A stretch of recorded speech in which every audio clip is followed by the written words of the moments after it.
It's now Alvin Bragg who could decide Trump's future, which may have a big impact on other people's lives. It's Alvin Bragg who has the most formal authority and likely influence on whether Donald Trump goes ahead to be tried or convicted or sees his effort to get back in the White House completely upended, or even possibly, if he were to be convicted, he is legally presumed innocent. It is Alvin Bragg who would be exercising power to put Donald Trump under perhaps house arrest or formal imprisonment. So understanding this DA is important right now.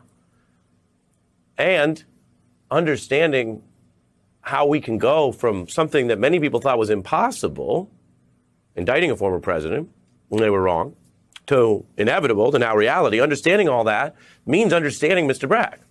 And turns out there are a few things about him that we think, we go through the evidence, the receipts around here, that we think can deepen your understanding. And then, of course, you make up your own mind with these facts about where we're headed and what you think. So here's one. This DA, Alvin Bragg, before he took the job, has a history with Trump himself, and it involves beating Trump in court. So Bragg spent most of his legal career behind the scenes. So he was working not the way he is now, where you see him at the lectern. Given the press conference, he was working for the person at the lectern a few years back for New York's elected attorney general when he led a civil suit against alleged abuse of nonprofit laws by Trump and people involved in his so-called foundation. I say so-called, it was dissolved over this case. And this was about 6 years ago. So Bragg was leading the case basically as an attorney employee of the Attorney General's office, probing into how paintings and artwork and golf tournaments were all being swept under the supposed fraudulent banner of Trump charitable activities and foundation activities, and Bragg and the AG won. They got this fake foundation shut down and dissolved. And that's not all. Bragg argued at the time that it was necessary for local law enforcement to step up and be the backstop. That's his word, the backstop, if the federal government doesn't do what he viewed as the necessary things. He said, quote, "We have to step up and push back and step into the void." Now, that's not just a random quote we picked for you in the special report. Think about it. That is the view now DA Bragg clearly still holds today. Now, under precedent, feds usually do go first when there's competing claims or two trials. But Bragg was saying very clearly, if the feds don't act at all, if they just leave a void, others must act. It's the theory of his new case against Trump, because it is true that federal prosecutors would have the stronger legal footing to enforce alleged schemes and plots related to lying to people and alleged fraud in a federal election. That's the 2016 election, the sort of tabloid Watergate, as I've called it in this case. But Bragg saw that the Southern District of New York, those feds, were standing down. He saw that decision did not change when Merrick Garland took over the DOJ, and he decided if there was going to be uncharged crimes, then New York would step into, as he put it, the void. Now, some prosecutors also try to say as little as possible, but that's not a law. That's kind of a style or a norm. But Bragg, before coming into this office and in it, as I'm going to show you, has been quite open, citing his experience in beating Trump in that foundation case and other past examples where he took on politicians, whatever party. He talked about this when he was running for this job. He even touted it in a Beat interview as a candidate. I'm a public corruption prosecutor, prosecuted the majority leader of the state Senate. I prosecuted 2 mayors, one for bribery, one for campaign finance fraud. And at the Attorney General's office, I led the team that held Trump and his children accountable for their misconduct with the Trump Foundation. So I go where the facts go. Bragg implying that he just follows the facts, but others sometimes do not, or they get scared of tough cases. He sued Harvey Weinstein and his company over hostile work environment violations. He did something rarely seen by veterans of law enforcement, particularly those with any election ambitions, which was he sided against some police officers by suing those who killed Eric Garner. Bragg represented the family. And he wrote about this after the DOJ announced there were no charges, saying that it was time to reform laws on excessive force. And he said the whole situation had become another failure to pursue a criminal charge for the police killing of an unarmed African-American man. And that's not just any voice. That's the voice of someone who was then going to run in our system, in New York, like many places, DAs have to run. They're accountable to voters, although they're not supposed to be partisan. So they need to run and they need to have good relationships with police. And that case wasn't just about police brutality and race. It was also about what it means to be independent in public service. Do you have true independence and not a partisan or team or tribal mindset that a certain group can do no wrong, which is the kind of corruption that keeps corrupt cops or politicians in office. This is someone who was publicly saying you have to have a higher standard for that, for the DAs who work with police, that there's a higher public duty. Bragg arguing the blatant cover-up showed a deeper corruption that he said back then troubled him. Yeah, I can't think of a case that's been more emotionally significant to me as a lawyer. The fact that we sit here, 7 years after Mr. Garner was killed and don't know basic facts, that's an embarrassment. All New Yorkers should be embarrassed by that. And some people have said, how can you run for district attorney and sue the city? And I was like, that's the whole point.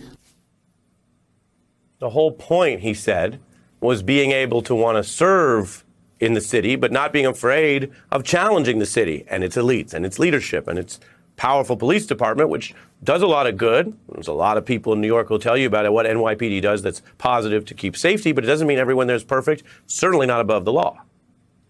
The whole point to him, and the reason why I'm getting into this tonight, is that he not only said, but acted on the idea that criminal justice needs leadership that holds others accountable for crime and doesn't stand down just because the crime is suddenly by the powerful or an ally of the DA or a police officer even.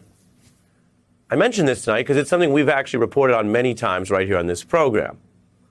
If you even put, say, the politicians and police to the side and think about, say, doctors, it'd be understandable that doctors might feel protective if they get allegations made against a fellow doctor or a nurse, that's their instinct.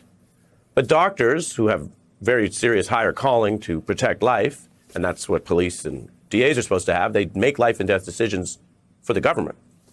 So if doctors find out that other doctors or nurses are murdering people in the ER, well, obviously the right reaction would be to stop it immediately and not cover it up.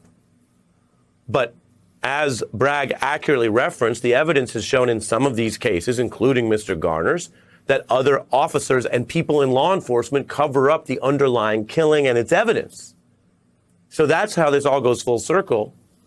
Not do you talk about independence or bringing cases when it's easy. What do you do when it's hard? What do you do when there's pressure? What do you do when bringing a case might make people say you should never get a big job again? That was on the line. And even while Bragg was campaigning for this DA spot, he then participated in a rare judicial inquiry involving that Garner case. So he was showing he could do more than one thing at a time. So those are the signs that Bragg would stick to those positions. New York is a place where DAs are expected, really like a lot of places, to be very allied with and, quote, loyal to the police no matter what.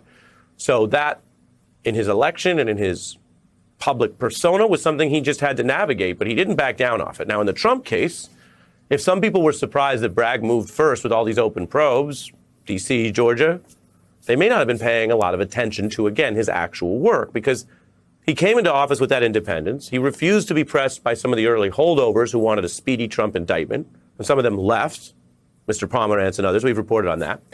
But then Bragg just continued to methodically work the case up the line.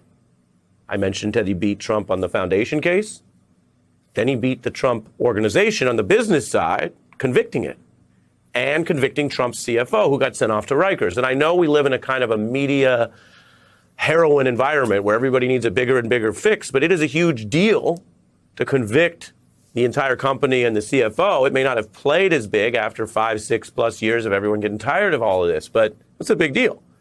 In fact, we were covering it at the time as a big deal in December, even though there was no sign that it was going to lead to indicting Trump. We covered those convictions, and that's when the DA, then Bragg had become DA, returned to the beat.